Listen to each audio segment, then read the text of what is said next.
Hi friends, welcome to Likhitha special వంటలు. ఈరోజు వీడియోలో మనం బ్రెడ్తో ఉప్మా చేసుకోబోతున్నాం ఫ్రెండ్స్. మార్నింగ్ బ్రేక్ఫాస్ట్లో బ్రెడ్ ఉప్మాని ఎప్పుడైనా ట్రై చేశారా?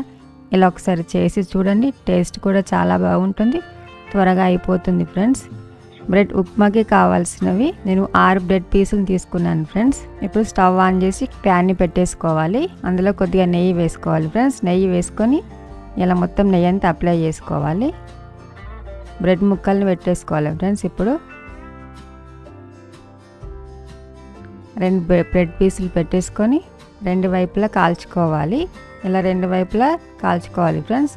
అలాగే మిగతా బ్రెడ్ పీసులను కూడా 2 వైపులా కాల్చుకొని తీసేసుకోండి. ఇప్పుడు ఒక బ్రెడ్ పీసుని తీసుకొని ఇలా చిన్న చిన్న ముక్కలుగా కట్ చేసుకోవాలి ఫ్రెండ్స్. ఇలాగే పూర్తిగా బ్రెడ్ ముక్కల్ని కట్ చేసుకొని తీసేసుకోండి. ఇప్పుడు ప్యాన్ పెట్టేసుకొని అందులో 1 టేబుల్ స్పూన్ నూనె వేసుకోండి.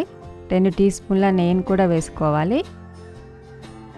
1 టీ స్పూన్ జీలకర్ర ఆవాలు, 4 పచ్చిమిర్చి ముక్కల్ని ఇలా చిన్నగా కట్ చేసుకోవాలి ఫ్రెండ్స్. 1/2 కప్పు ఉల్లిపాయలను కూడా ఇలా చిన్నగా కట్ చేసుకొని వేసుకొని వేయించుకోవాలి. 1/2 కప్పు టమాటా ముక్కల్ని కూడా వేసుకోవాలి ఫ్రెండ్స్.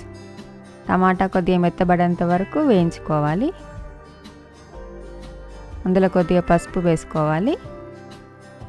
1/2 టీ స్పూన్ కారం, ఉప్పు తగినంత వేసుకోవాలి ఫ్రెండ్స్. ఇలా వేసుకొని ఇలా పూర్తిగా ఒకసారి కలిపేసుకోవాలి. కొద్దిగా కరివేపాకు వేసుకోవాలి. ఇప్పుడు కరివేపాకు వేసుకొని కూడా ఇలా పూర్తిగా కలిపేసుకోవాలి. అందులో 1/2 గ్లాస్ వాటర్ పోసుకోవాలి ఫ్రెండ్స్. పోసుకొని ఇలా పూర్తిగా కలుపుకొని మూత పెట్టేసుకొని 1 నిమిషం ఉడికించుకోవాలి. ఇప్పుడు చూడండి ఫ్రెండ్స్, ఒకసారి ఇలా పూర్తిగా కలిపేసుకొని మనం ముందుగా కట్ చేసుకున్న బ్రెడ్ పీసుల్ని ఇందులో వేసేసుకోవాలి.